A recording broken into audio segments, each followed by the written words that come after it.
ശ്രീമാസ്.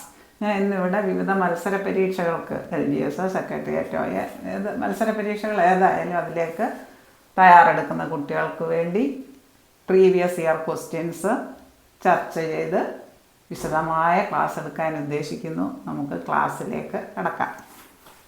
ഇവിടെ 7 കുപ്പികളിൽ 4-1 ലിറ്റർ വീതം പാൽ നിറച്ചിട്ടുണ്ട്. 7 കുപ്പികളുടെ എണ്ണം എത്രയാണ്? 7. ഇവ ഒന്നിച്ചൊരു പാത്രത്തിൽ ഒഴിച്ചു വെച്ചാൽ ആകെ എത്ര ലിറ്റർ പാലുണ്ടാകും? അതായത് നമ്പർ ഓഫ് ബോട്ടിൽസ്, എത്ര എണ്ണം ഉണ്ട്, എത്ര കുപ്പികളുണ്ട്, ഇതിവിടെ തന്നിരിക്കുന്ന അങ്ങ് എഴുതുക. Number of bottles 7. ഇനി ഒരു ബോട്ടിലിൽ എത്ര ലിറ്റർ പാലുണ്ട്, ഒരു കുപ്പിയിൽ എത്ര ലിറ്റർ ഉണ്ട്? 4-1 ലിറ്റർ പാലുണ്ട്. അങ്ങനെയാണെങ്കിൽ ഈ കുപ്പികളുടെ എണ്ണത്തെ ഒരു ബോട്ടിലിൽ 4-1 ലിറ്റർ ആണെങ്കിൽ 7 ബോട്ടിലും കൂടെ അറിയാൻ 7 ഗുണം 4-1, അതായത് ആകെ എത്ര ലിറ്റർ പാല് കാണുമെന്ന് അറിയാൻ എന്ത് ചെയ്താൽ മതി? ആകെ പാലിൻ്റെ അളവ് കാണാൻ കുപ്പികളുടെ എണ്ണത്തെ ഒരു കുപ്പിയിലുള്ളത് കൊണ്ട് ഗുണിക്കുക. അതായത് 7 ഗുണം 1/4, 7/4, 7 ഇൻറ്റു 4 പറയാം. 7 ഗുണം 1/4 മുകളിലുള്ളത് ഗുണിച്ച് മുകളിൽ എഴുതുക. അതായത് 7നെ 4 കൊണ്ട് ഹരിക്കുക. ഇവിടെ 7/4 എന്നായിരിക്കത്തില്ല നമ്മുടെ ഓപ്ഷനിൽ ഉത്തരം. ഇത് വിഷമ ഭിന്നമാണ്. അംശം കൂടുതലും ഛേദം കുറവും. അങ്ങനെയാണെങ്കിൽ അത് ഹരിക്കുക. ഹരിച്ചാൽ 4 1 4 ശിഷ്ടം 3. അതായത് ഹരണബലം ആദ്യം എഴുതുക 1, ശിഷ്ടം മുകളിൽ എഴുതുക. എത്ര കൊണ്ട് ഹരിച്ചപ്പോൾ 4, അതായത് 1.25 ലിറ്റർ പാല് കാണും. 7 ആകെ 7 കുപ്പികളിൽ പാല് നിറച്ചിട്ടുണ്ട്. 1/4 ലിറ്റർ വീതം പാലുണ്ട്. ഓരോ കുപ്പിയിലും എത്ര ലിറ്റർ വീതം പാലുണ്ട്? 7 കുപ്പികളിൽ 1/4 ലിറ്റർ വീതം. ഓരോ കുപ്പിയിൽ 1/4 ലിറ്റർ വീതം, 4-1 ലിറ്റർ വീതം. ആകെ ബോട്ടിലിൻ്റെ എണ്ണം എത്രയാണ്? 7. അതായത് ഒരു ബോട്ടിലിൽ 4-1 ലിറ്റർ. അങ്ങനെയാണെങ്കിൽ ആകെ പാലിൻ്റെ അളവ് കാണാൻ എന്ത് ചെയ്താൽ മതി? 7 ആ കുപ്പികളുടെ എണ്ണത്തെ ഒരു ബോട്ടിലുള്ളത് കൊണ്ട്, ഒരു ബോട്ടിൽ 4-1 ലിറ്റർ ആണെങ്കിൽ 7 ബോട്ടിലും കൂടെ കാണാൻ 7 ഗുണം 4-1, അതായത് 7/4. ഉത്തരത്തിലെ ഓപ്ഷനിൽ നമുക്ക് ഇങ്ങനെ 7/4 എന്നായിരിക്കത്തില്ല, അത് വിഷമ ഭിന്നമാണ്, മിശ്ര ഭിന്നമാക്കിയിട്ടായിരിക്കും എഴുതിയിട്ടുള്ളത്. 7നെ 4 കൊണ്ട് ഹരിക്കുക. 4-1 4 ശിഷ്ടം 3. അതായത് ഹരണബലം ആദ്യം എഴുതുക 1, എത്ര ശിഷ്ടം വന്നു അത് മുകളിൽ എഴുതുക. 3 എത്ര കൊണ്ട് ഹരിച്ചപ്പോൾ 4, 1.25 ലിറ്റർ പാൽ. ഇനി വേറൊരു ചോദ്യം. ഒരു സംഖ്യയുടെ 9/6 ഭാഗം 54 ആയാൽ സംഖ്യ എത്ര? അതായത് സംഖ്യ നമ്മൾ എക്സ് എന്ന് എടുക്കുന്നു. സംഖ്യയുടെ, അതായത് ഉടേന്നോ ഇന്റെന്നോ വന്നിട്ടുണ്ടെങ്കിൽ ഗുണം കൊടുത്താൽ മതി. സംഖ്യയുടെ 9/6 ഭാഗം എത്രയാണ് തന്നിട്ടുണ്ട്? 54 എന്ന് തന്നിട്ടുണ്ട്. അങ്ങനെയാണെങ്കിൽ എക്സ് കാണാൻ എന്ത് ചെയ്താൽ മതി? ഈ 54നെ കൂടെ കിടക്കുന്ന, എക്സിൻ്റെ കൂടെ കിടക്കുന്ന 6/9 വെച്ച് ഹരിക്കുക. ഒരു ഭിന്നസംഖ്യ വെച്ച് ഹരിക്കാൻ വന്നാൽ എന്ത് ചെയ്താൽ മതി? മുകളിലുള്ളത് അങ്ങനെ തന്നെ എഴുതുക. ഗുണം താഴെയുള്ള ഛേദം ഭിന്നസംഖ്യയാണത്, അതിൻ്റെ വ്യുൽക്രമം, അതായത് തിരിച്ചിട്ട് ഗുണിക്കുക. ഇൻറ്റു 9/6. 6 54 വെട്ടിയ 9. 9 ഗുണം 9 എത്ര വരും? 81. അപ്പോൾ സംഖ്യ എത്രയാണ്? 81. ഒരു സംഖ്യയുടെ 9/6 ഭാഗം 54 തന്നിട്ടുണ്ട്. അങ്ങനെയാണെങ്കിൽ സംഖ്യ എത്ര? സംഖ്യ എക്സ് ഒന്ന് ഇരിക്കട്ടെ. എക്സിൻ്റെ 9/6 ഭാഗം, അതായത് എക്സ് ഗുണം 9/6 സമം എക്സിൻ്റെ 9/6 ഭാഗം, അതായത് എക്സിൻ്റെ ഇവിടെ ഇന്ത്യ എന്നൊക്കെ വന്ന ഗുണനാണ്. എക്സ് ഗുണം 9/6 സമം 54. എക്സ് സമം കൂടെ കിടക്കുന്ന 9/6 ഇവിടെ കൊണ്ടുവന്ന് ഹരിക്കുക. അപ്പുറത്ത് വന്നിട്ട് ഹരിക്കുക. അതായത് 54 ഡിവൈഡഡ് ബൈ 6/9. ഒരു ഭിന്നസംഖ്യ ഹരിക്കാൻ വന്നാൽ മുകളിലുള്ള അതുപോലെ എഴുതുക. മറ്റതിൻ്റെ വ്യുൽക്രമം തിരിച്ചിട്ടം ഗുണിച്ചാൽ മതി. താഴത്തെ ഫ്രാക്ഷൻ, അതായത് 81 കിട്ടും. ഒറ്റയാനെ കണ്ടെത്തുക. അതായത് ഇത് 11ൻ്റെ സ്ക്വയറാണ്, 11ൻ്റെ വർഗ്ഗമാണ്. ഇത് 18ൻ്റെ വർഗ്ഗമാണ്. ഇത് 24ൻ്റെ വർഗ്ഗമാണ്. ഈ 576 324 18ൻ്റെ വർഗ്ഗമാണ്. ഇത് 11ൻ്റെ. ഇത് മാത്രം ഒരു പെർഫെക്റ്റ് സ്ക്വയർ അല്ല, അതുകൊണ്ട് 476 ശരി ഉത്തരം. ഒറ്റയാണ്. ഇതിൽ നിന്നെല്ലാം വേറിട്ട് നിൽക്കുന്നത്. ഇത് 11 ഗുണം 11, ഇത് 18 ഗുണം 18, 18ൻ്റെ സ്ക്വയർ, ഇത് 24ൻ്റെ സ്ക്വയർ. ഇനി വേറൊരു ചോദ്യം. എൻ്റെ വയസ്സിൻ്റെ 2 മടങ്ങിനോട് 3 കൂട്ടിയാണ് എൻ്റെ ചേച്ചിയുടെ വയസ്സ്. അങ്ങനെയാണെങ്കിൽ ചേച്ചിയുടെ വയസ്സ് 29 ആയാൽ എൻ്റെ വയസ്സ് എത്ര? അതായത് എൻ്റെ വയസ്സിന് ഇതുമായിട്ട് ബന്ധപ്പെടുത്തി പറയുന്നു, അതിന് എക്സ് എന്ന് കൊടുക്കുന്നു.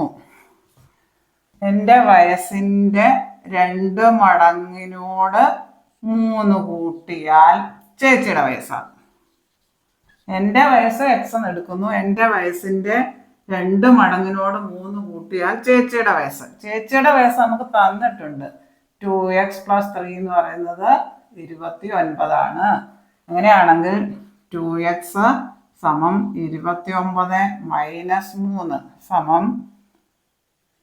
26. അങ്ങനെയാണെങ്കിൽ 2xൻ്റെ വില 2x എന്ന് പറയുന്നത് 26 ആണ്. നേരെ എക്സ് എത്ര കിട്ടും? 26/2 എന്ന് പറയുന്നത് 13 ആണ് എൻ്റെ വയസ്സ്. അതൊരിക്കൽ കൂടെ പറയാം. ഏതുമായിട്ട് ബന്ധപ്പെടുത്തി പറയുന്നു അതിനെ എക്സ് എന്ന് എടുക്കുന്നു. എൻ്റെ വയസ്സുമായിട്ടാണ് ചേച്ചിയുടെ വയസ്സിനെ ഇത് ബന്ധപ്പെടുത്തി പറഞ്ഞേക്കുന്നത്. അതുകൊണ്ട് എൻ്റെ വയസ്സ് എക്സ് എന്ന് എടുക്കുന്നു. എൻ്റെ വയസ്സിൻ്റെ 2 മടങ്ങെന്ന് പറയുന്നത് 2x. അതിൻ്റെ കൂടെ 3 കൂടി കൂട്ടിയാൽ എത്രയാകും? ചേച്ചിയുടെ വയസ്സാകും എന്നാണ് പറഞ്ഞേക്കുന്നത്. ചേച്ചിയുടെ വയസ്സെന്നാണ് അവർ പറഞ്ഞേക്കുന്ന ബന്ധം. അതായത് ചേച്ചിയുടെ വയസ്സ് എത്ര തന്നിട്ടുണ്ട്? ചേച്ചിയുടെ വയസ്സ് ചോദിച്ച് തന്നിട്ടുണ്ട് 29. അതായത് 2x + 3 എന്ന് പറയുന്നത് ചേച്ചിയുടെ വയസ്സാണ് 29. അതായത് 2x = 29. ഈ 3 ഇപ്പുറത്ത് കൊണ്ടുവരുമ്പോൾ -3 ആകും. +3 - 3 ആകും. അതായത് 26. 2x 26 ആയാൽ എക്സ് എന്ന് പറയുന്നത് 26/2 = 13. അപ്പം എൻ്റെ വയസ്സ് എത്രയാണ്? 13. ചതുരാകൃതിയിലുള്ള ഒരു ഷീറ്റിൻ്റെ നീളവും വീതിയും യഥാക്രമം 12.5 മീറ്ററും 10 3/2 മീറ്ററുമാണ്. ചതുരാകൃതിയിലെ ഷീറ്റ്. അതായത് ലെങ്ത് എന്ന് പറയുന്നത്, നീളം എന്ന് പറയുന്നത് 12.5 മീറ്റർ. 12.5 നമുക്കങ്ങ് മാറ്റാം. ഇതങ്ങ് മിക്സഡ് ഫ്രാക്ഷനെ മിശ്ര ഭിന്നത്തെ മാറ്റി വിഷമ ഭിന്നമാക്കാം. അതായത് 12 ഇത് രണ്ടും കൂടെ ഗുണിക്കുക, ഇത് കൂട്ടുക. × 2 + 1/2. അതായത് 12 2 24 1 25/2 വരും.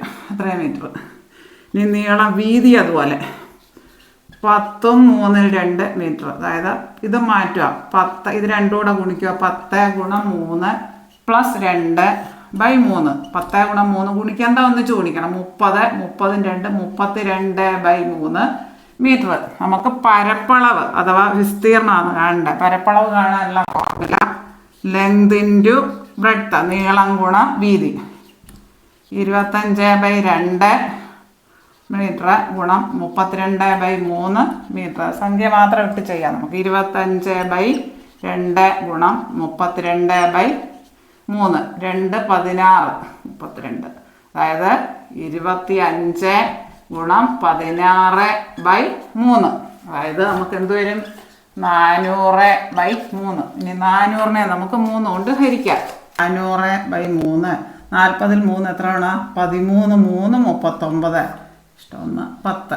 3 3 9 = 1. അതായത് നമുക്കിവിടെ എത്ര കിട്ടി? ഇവിടെ കിട്ടിയ ഹരണവില ആദ്യം എഴുതുക. ഇതിന് 400/3 എന്നായിരിക്കത്തില്ല ഓപ്ഷനിൽ ഉത്തരം, മിശ്രഭിന്നമാക്കിയിട്ടായിരിക്കും. അതായത് ഇവിടെ ഹരണവില എത്ര കിട്ടി? 133. ശിഷ്ടം എത്ര കിട്ടി? അത് മുകളിൽ എഴുതും. 1 എത്ര കൊണ്ട് ഹരിച്ചപ്പോൾ? 3 കൊണ്ട് ഹരിച്ചപ്പോൾ അത്രയും ചതുരശ്ര മീറ്റർ. അതായത് മീറ്റർ × മീറ്റർ, ലെങ്ത് × ബ്രെഡ്ത്ത് 2 തവണ. ചതുരശ്ര മീറ്ററാണ് പരപ്പളവിൻ്റെ യൂണിറ്റ്. വ്യാപ്തമാണെങ്കിൽ മീറ്റർ ക്യൂബ് അല്ലെങ്കിൽ ക്യൂബിക് യൂണിറ്റ്സ് എന്ന് പറയും. വിസ്തീർണം ചതുരശ്ര മീറ്റർ അല്ലെങ്കിൽ മീറ്റർ സ്ക്വയർ. ഇതിൻ്റെ ചുറ്റളവാണ് ചോദിച്ചിരുന്നെങ്കിൽ 2 × L + B. ഇവിടെ നമുക്ക് പരപ്പളവാണ് ചോദിച്ചേക്കുന്നത്. ചതുരാകൃതിയിലുള്ള ഒരു ഷീറ്റ്. അതിൻ്റെ നീളവും തന്നിട്ടുണ്ട്, വീതിയും തന്നിട്ടുണ്ട്. നീളം 12.5 മീറ്റർ. ഇതിനെ നമ്മളങ്ങ് മാറ്റുന്നു. ഈ 12.5 എന്നുള്ളത് മിശ്ര ഭിന്നത്തെ വിഷമ ഭിന്നമാക്കും. ഇത് രണ്ടും കൂടെ ഗുണിച്ച് ഇത് 1 കൊണ്ട് കൂട്ടി /2. 12 × 2 + 1/2 25/2. അതുപോലെ 10 2/3. 10 ഇത് രണ്ടും കൂടെ ഗുണിക്കുക, ഇത് കൂട്ടുക. 10 × 3 + 2/3 32/3. ഇനി പരപ്പളവാണ് ചോദിച്ചേക്കുന്നത്. പരപ്പളവും വിസ്തീർണവും രണ്ടും ഒന്ന് തന്നെയാണ്. അതായത് ലെങ്ത് ഇൻറ്റു ബ്രെഡ്ത്ത് 25/2 ഗുണം 32/3 ഈ 32 കൂടെ കട്ടാക്കാം 16 2 32.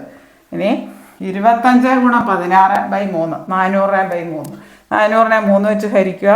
ഹരണഫലം 133 ശിഷ്ട 1. അതായത് അങ്ങനെ ആയിരിക്കും ഓപ്ഷനിൽ തന്നിട്ടുണ്ടാവുക. 133 ഹരണഫലം ആദ്യം എഴുതുക, ശിഷ്ട എത്ര വന്നാൽ അത് മുകളിൽ എഴുതുക. എത്ര കൊണ്ട് ഹരിച്ചപ്പോൾ 3 കൊണ്ട് ഹരിച്ചപ്പോൾ അത് അടിയിൽ എഴുതുക.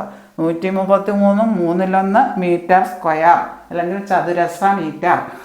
സെൻറ്റിമീറ്റർ ആണ് സെൻറ്റിമീറ്റർ സ്ക്വയർ അല്ലെങ്കിൽ ചതുരശ്ര സെൻറ്റിമീറ്റർ. ഒരു ചതുരത്തിൻ്റെ നീളവും വീതിയും തമ്മിലുള്ള അംശബന്ധം എന്ന് പറയുന്നത് 3:2 ആണെന്ന് തന്നിട്ടുണ്ട്. അംശബന്ധം അങ്ങനെയാണെങ്കിൽ L എന്ന് പറയുന്നത് 3x ആയിരിക്കും, B എന്ന് പറയുന്നത് 2x ആയിരിക്കും.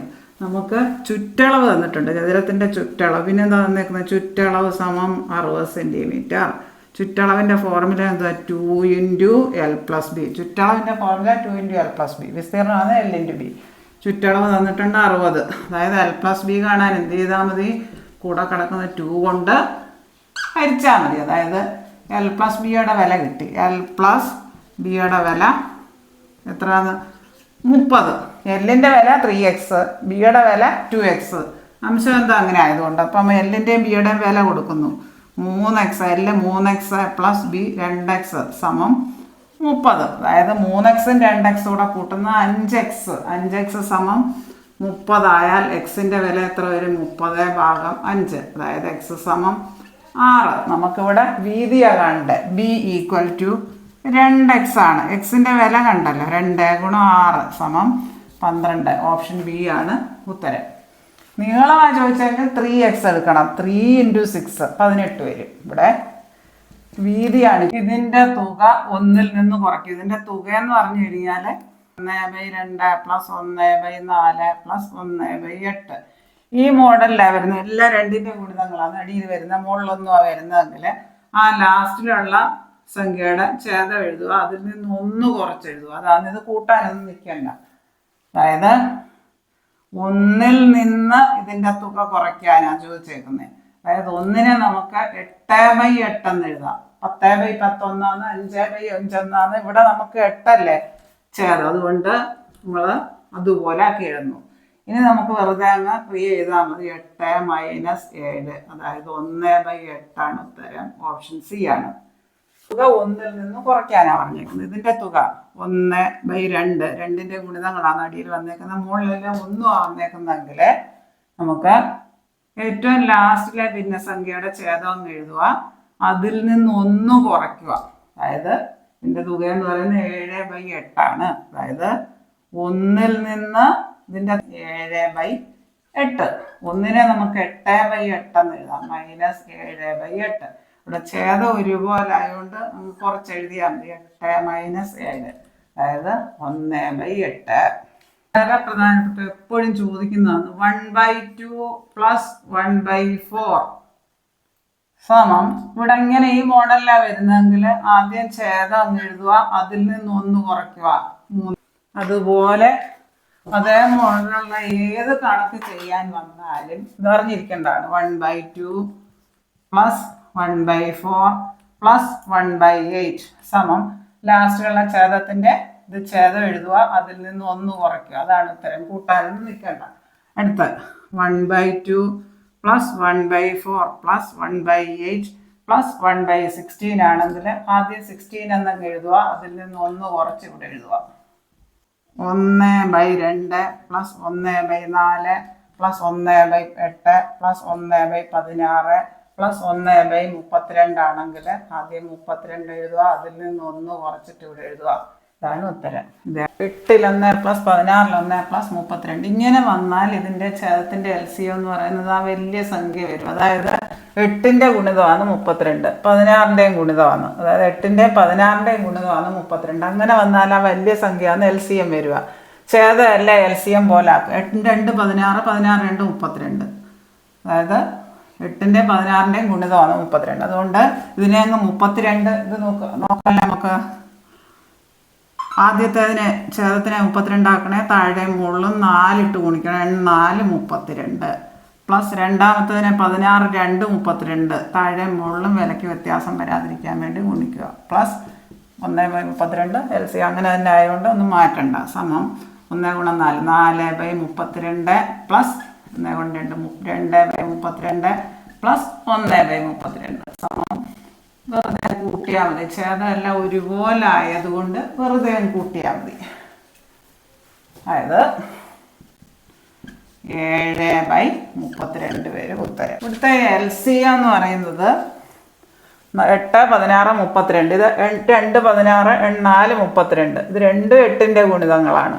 ഇവിടെ 2, 16, 16, 2, 32. ഇത് 2ൻ്റെ ഗുണിതമാണ് ഈ 32. അങ്ങനെ വന്നാൽ LCM എന്ന് പറയാം 32. LCM പോലെ ഇതിനെ എല്ലാത്തിനെയും 32 ആക്കിയാൽ മതി. അപ്പോൾ വിലയ്ക്ക് വ്യത്യാസം വരത്തില്ല. 1/8, അതായത് 8നെ 32 ആക്കണേ 4 ഇട്ട് ഗുണിക്കണം.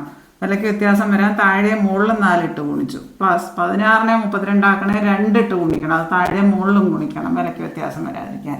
അതായത് 1/32. അതായത് 1 ഗുണം 4 4/32 പ്ലസ് 1 ഗുണം 2 2/32 പ്ലസ് 1/32. ഇനി ഞാൻ കൂട്ടിയാൽ മതി. എല്ലാം ചേർത്തല്ല ഒരുപോലായി. 32 സമം 2 6 7/32.